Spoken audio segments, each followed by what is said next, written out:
Chapter 2 of The Dueling Librarian by RJ Kenna. Chapter 2, Downtown Marketplace. The city was built in the sky. 3 hives connected over the 3 remaining continents, squished together in a kind of reverse Pangea. If a survey had been taken from pre-intervention to post-intervention, half of the world had sunk into broken into jagged, overgrown island chains. The once 7 continents had been decimated and rearranged at the raging will of Mother Nature, clustering the major land masses to one side of the globe to cover only a quarter of the surface area, allowing her oceans to flourish, replenish, and rejuvenate. In the city, I can't read. The city was a swelling balloon of civilization rising in the clouds above the mountains, forests, and plains of the earth. The epicenter of humanity thrived a reverent distance from the implacable will and ire of Mother Nature. A testament to new technologies that turned bamboo into glass, the city rose above the earth, a transparent hive of life. The city was technically divided into 4 levels, 2 levels of habitation for its people, called Uptown and Midtown. Below were Atlantis, the city's extensive water capture and storage facilities, and monitors. The monitors were a honeycomb of stations equipped to constantly measure the recovery of nature and the ever-ticklish balance of natural and human coexistence. Nestled between the monitors were solariums, places Eowyn's happy and eating a bone. Places of darkness until shades were removed and enhanced solar technology burned away whatever was placed there, relegating it to ash within seconds. Far more interesting than any of the official levels was downtown, the black market of the city. Downtown was not relegated to any one place or any one level. At any moment, given the right intel, downtown could disappear and reappear in any of the 3 cities at any level. She joined story time.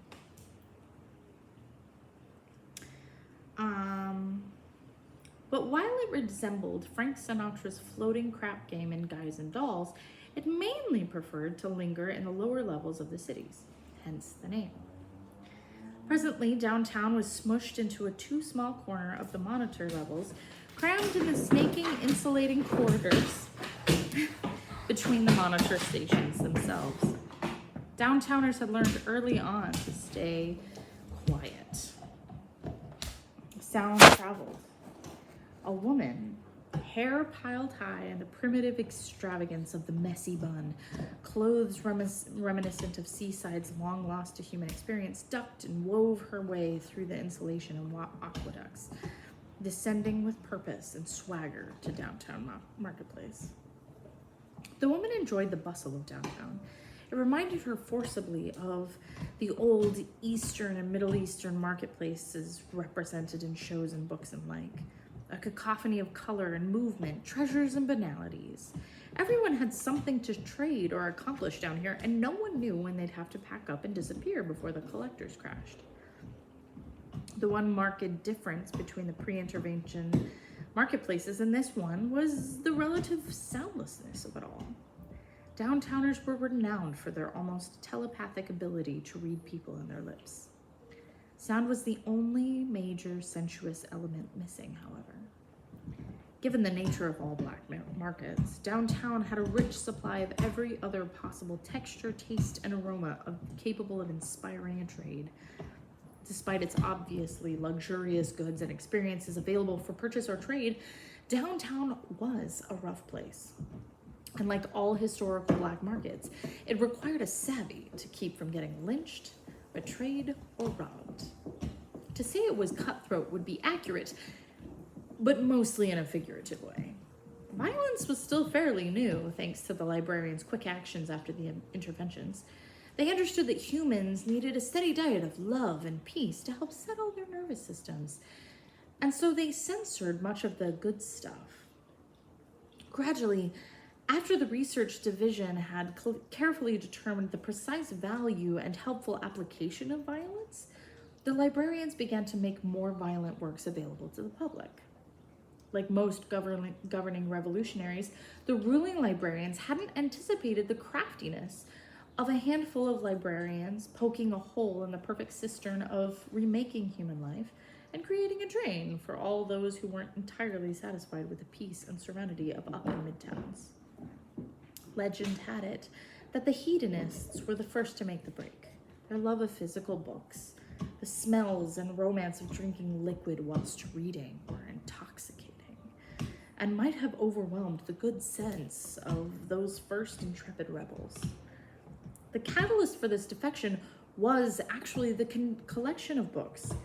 Librarians had ruled that all unsustainable practices and products be gradually gathered and removed so humanity could develop technologies that did not maim or harm either humans or Mother Earth. They found to their surprise that the remaining humans hoarded books. Librarians knew enough history to know that hoarding would ultimately result in creating. Trees were sacred. Mother Earth needed them. So the librarians sent out collectors to collect the precious books, removing them from the people and replacing them with digital copies that were occasionally censored for the good of the puerile society, rising steadily above the clouds. And many an enforcer, passionate by nature, was entrapped by the very sensuality they were sent to extinguish. The librarians had clearly not found equilibrium in time to prevent this disaster. Thus, the hedonist movement began. Librarians began to drink water, teas, and wine whilst reading. They took books on location to get a better feel for the language and the scenery presented by the authors. They even began having reading parties where anyone could touch the book and read aloud. Of course, this behavior was dangerous in Uptown and Midtown, so librarians began trickling into the relatively dark underbelly of the cities. Librarians being tidy creatures, organization followed quickly, and downtown was created. Black market activity sprang up like weeds, contraband wood and books, extravagant scraps of extra silk and wool and linen, cow leather abounded. Suddenly, all unsustainable pieces that had been confiscated and officially disposed of made appearances for trades and reading parties. Sensuousness abounded in the heady, rebellious silence. The ascetics soon followed, motivated by their own peculiar greed.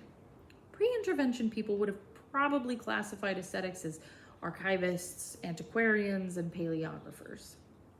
They congregated in their dustless gloves and climate-controlled booths, meticulously and scrupulously maintaining the books they collected. Within the confines of their booths, ascetics studied the art of manuscripts and the histories and cultures represented in the varying inks, marginalia, bindings, and stains. They took their findings to scheduled secret conferences, sharing their wisdom and insight with the interested downtowners and the occasional uptown librarian searching for information and enlightenment in the dark underbelly of the black market librarians.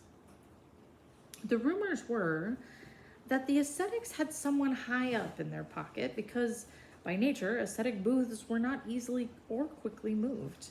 How they avoided discovery during raids was suspicious at best. When they began having well-attended conferences, hedonists protested that ascetics should return upworld and be done with it. The ascetics objected. The feud was as vibrant and passionate as the librarians themselves. Books and their proper handling is the stuff of virulent violence and vitriol. Thus began the duels. It was the only civilized way to settle their differences. So while downtown was organized to fit the needs of each vendor, thus blurring the lines between the two rival gangs, the figurative lines were like shouts in the near-silent bustle of the black market. Evie Gray marched through downtown like she owned the place. It wasn't true, but if there were a person fingers could point to and blame for the recent explosion of uptown and midtown trade, all fingers would point emphatically at the softly feminine yet somehow eerily fierce woman snaking her way through the crowds. She nodded, smiled, grimaced, winked, and handshaked through, making all feel loved, respected, and reviled in turn. Evie had many enterprises that owed her for its continued existence downtown. She had a knack for knowing when collectors would turn up or who they were growing suspicious of. Her ability to find hiding places or a new cache of goods for trade was singularly unparalleled. But her baby, the contribution that mattered most of all and changed the face of downtown forever, was the book tours. No one, not any of even the most fervent of all hedonists, understood the magic of reading experiences. Her explosive passion for books, lack of censorship, and hedonism were spoken of in awed, reverent whispers as she passed. It was as though her reputation were a fluttering cloak grown ever longer as she wove through the market, each whisper a lapping wave of sound as she passed. Her escapades, her dash, her cheek, her aggressive pleating. Evie Gray was a wonder.